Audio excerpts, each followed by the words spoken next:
had to carry on that bit of the journey, meeting Allah subhanahu wa ta'ala by himself.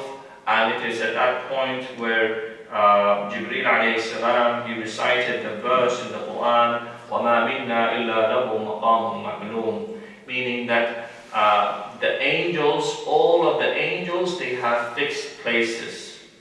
Every angel has a rank, and that rank is known, and they can't go beyond that rank. So inshallah, today's class we will actually stop here in the story of the Isra and Mairaj, where the Prophet ﷺ has traveled now from Mecca to Bayt al-Maqdis, and then from there up into the heavens, and he has just passed the seventh heaven, and the Prophet ﷺ has to do that next part of the journey by himself. So inshallah we'll carry on next week where we left off, and today what we'll do is I'll give a chance for people to ask a few questions, and then I will ask questions, and inshallah I will give out some small gifts. Yes? You said that the buraq, the way it travels, that it looks, and then like Muhammad looks, and then he saw like how far he could go, and that's how he traveled. But like when he went from Bayt al-Maqdis towards the heavens, wouldn't he be looking like far away in the sky? Wouldn't the buraq go right there? No, Jazakallahu khairan. Perhaps I didn't make it clear enough. What I meant was that the buraq, the speed of the buraq, is that it covers a distance as far as the eye can see with one step. Okay? It doesn't mean that the person has to look in a particular direction and then it will go that direction, but it means that that is how fast it will move. Yes? No, but like I can look in the sky and see stars, and then the buraq will travel all the way to the stars, right? Yes, so what the narrations mention is this is the speed. As far as the person can see with the eye, this is the distance that the buraq can travel just with one step. So this shows us, it gives us a glimpse into the power of Allah subhanahu wa ta'ala, that Allah Azza wa Jalla has created things that we don't even, it is very difficult for the human mind to comprehend fully. And later on, towards the end of this story of the Isra and Mairaj, we will come to know that it was too much for the mushrikeen to believe. They didn't know about the buraq, and they didn't know about how fast the buraq could travel. They only knew what was in front of them. They only knew horses, and they only knew camels and donkeys. So they said, Prophet ﷺ is lying. And even for some Muslims, it was difficult to grasp.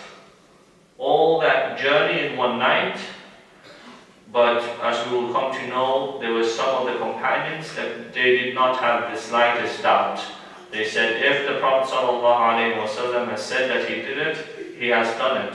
Because we believe when it comes to the Prophet ﷺ, he's telling us about something far greater. You're telling us about a small trip that the Prophet ﷺ undertook, but we believe in everything that the Prophet ﷺ is telling us. So I hope that answers the question.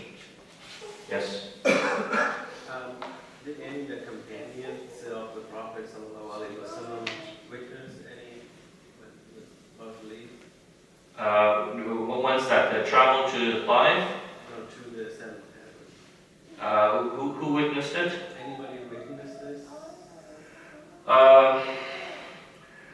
Not to my knowledge. One point that comes to mind is that the word Isra comes from traveling specifically at night.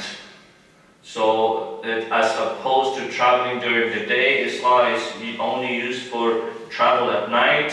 And the Prophet ﷺ, when he told the mushrikeen later on, they said, how can we believe you? And we'll mention some of the things the Prophet ﷺ, he was able to describe the prophets that he saw in great detail, how they looked, and he was also able to describe Bayt al-Maqdis. So the Prophet ﷺ, even though he came to them with evidence and showed them that this was the truth, they disbelieved. But as far as anyone that actually was with the Prophet ﷺ at that moment in time, Allahu A'lam, I do not know. Did anyone like in Jerusalem see him? Allahu A'lam, I do not know that. However, what is important to know is that the Prophet ﷺ, he undertook this great journey, right?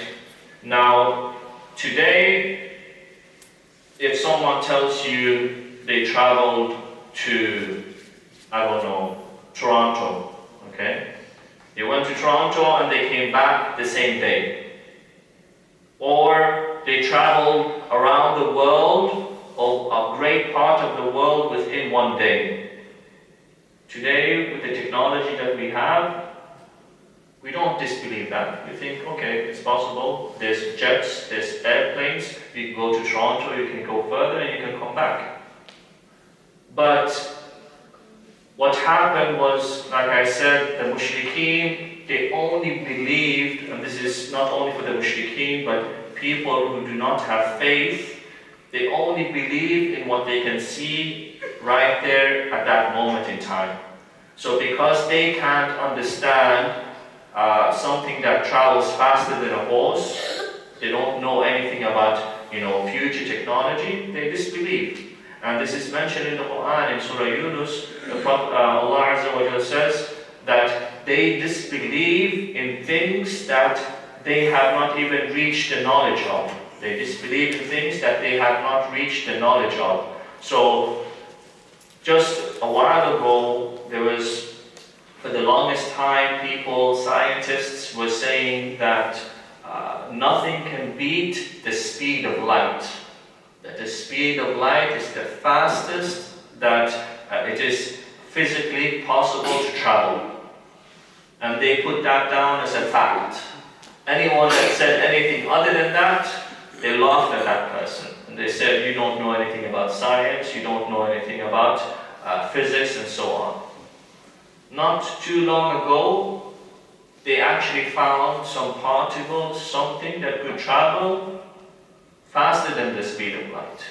And then now they had to go back and rewrite the science that they knew.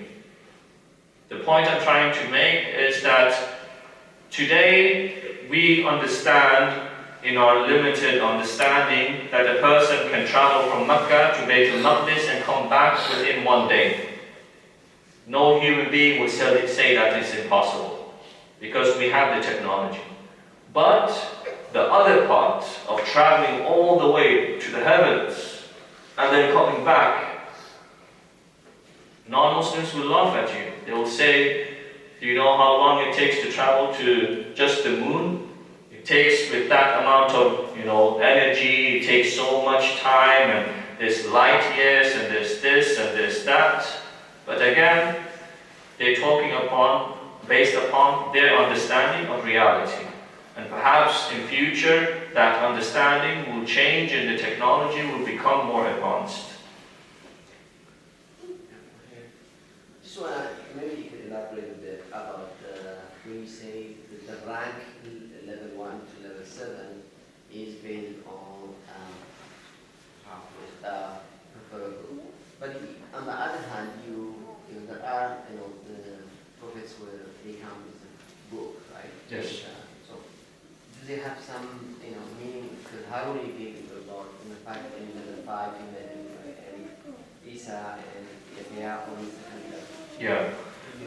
Yeah, no, Jazakallah khair, that's a good point.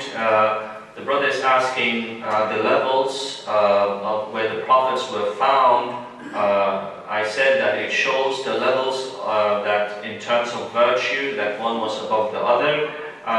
The point that I was trying to make is that this is in a general sense, that it shows us first and foremost that Ibrahim alayhi salam is the best.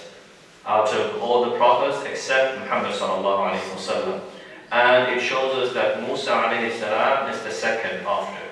But then after that there is other evidence, other things that shows us that the ulul azm min ar-rusul, the five that have been mentioned in the Quran, they actually have precedence, they have more virtue than the rest of the prophets. So in that case, it would not be as simple as just relying on the levels that the prophets were found and saying that Harun is better than Isa alayhi salam. That has to be understood in its proper context. Is that all? Yes. Just for non-Muslims, we know that some people don't believe in that. But for Muslims, there's a point that there's some debate that was this journey with body or with soul? Yes. It was just a dream? Yes. So would you just... Well, Jazakallah khairan, that's a good point that we did not cover, that as Muslims, we know that the Isra and Mairaj happened. That's a fact. It is mentioned in the Quran, no one can say the Isra did not happen. However, the scholars in Islam, they differ.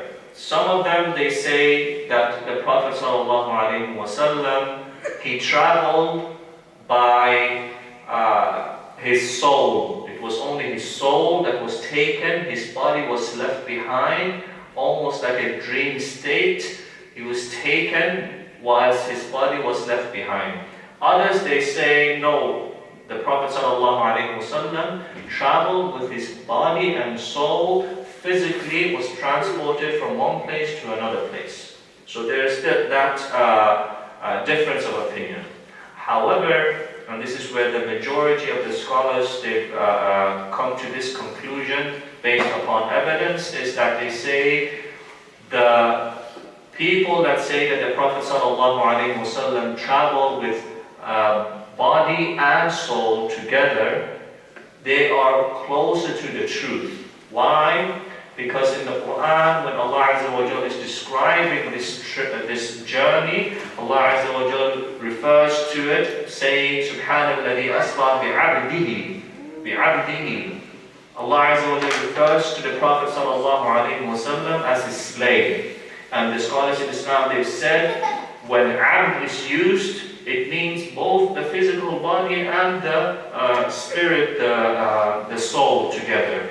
Allah Azza wa Jal did not say Subhanalladhi asra bi ruhi abdihi, but He said bi abdihi. So the scholars in Islam, they said that this is most likely what happened, and this is the closest to the truth based upon the evidence that are present.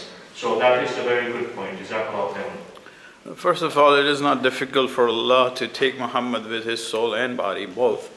My question is, are there more mention about the time? For example, the time that we live in is in our atmosphere. When we leave that atmosphere, then it's timeless, as I understand.